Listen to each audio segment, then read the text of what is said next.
12ই ফেব্রুয়ারি ধানের শীষে ভোট দেওয়ার মধ্য দিয়ে দেশে গণতন্ত্রের যাত্রা শুরু হবে বলেছেন বিএনপির চেয়ারম্যান তারেক রহমান। সিলেটে প্রথম নির্বাচনী জনসভায় তিনি একথা বলেন।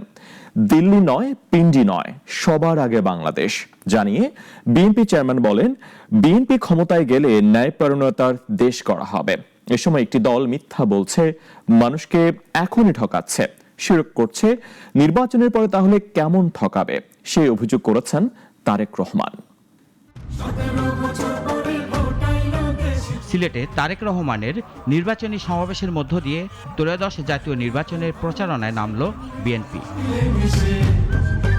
সিলেট নগরীর আলিয়া মাদ্রাসা মাঠে ছিল বিএনপির এই নির্বাচনী সমাবেশ। আর এই সমাবেশকে ঘিরে সকাল থেকে সিলেট এবং আশপাশের জেলার মানুষ সেখানে খণ্ড খণ্ড মিছিল নিয়ে জড়ো হন।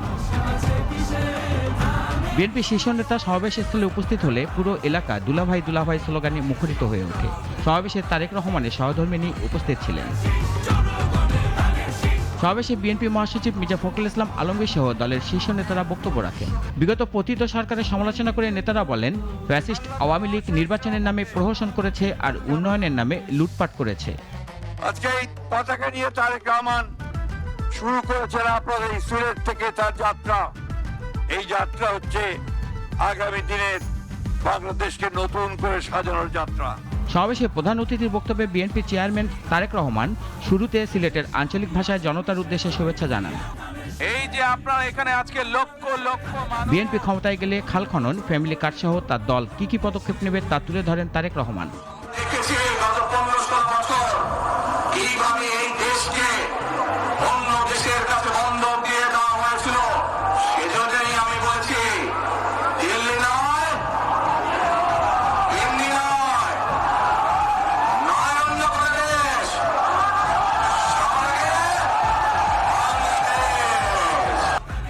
এ সময় নির্বাচন নিয়ে একটি দল ষড়যন্ত্র শুরু করেছে উল্লেখ করে বিএনপির চেয়ারম্যান বলেন, দেশের মানুষ সব ষড়যন্ত্র রুখে দিবে।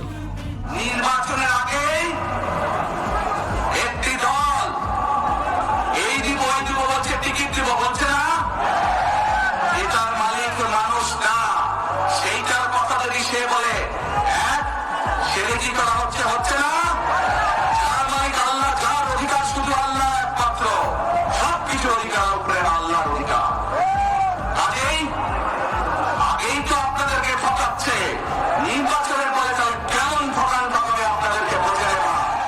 ধানের শীষের পক্ষে ভোট চেয়ে বিএনপির এই শীর্ষ নেতা জনতার উদ্দেশ্যে বলেন, তারা ক্ষমতায় গেলে ইনসাফ ভিত্তিক দেশ গড়ে তুলবে।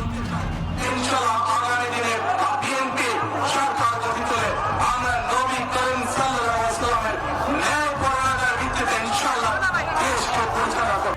সিলেটের সমাবেশ শেষে তারেক রহমান সড়কপথে ঢাকার উদ্দেশ্যে রওনা হন। পথে তিনি সিলেট ঢাকা মহাসড়ক সংলগ্ন 6 জেলায় আরও 6টি স্থানে আয়োজিত সমাবেশ শেষে রাতেই ঢাকায় ফিরবেন। রাশেদুল কাদির, নাগরিক,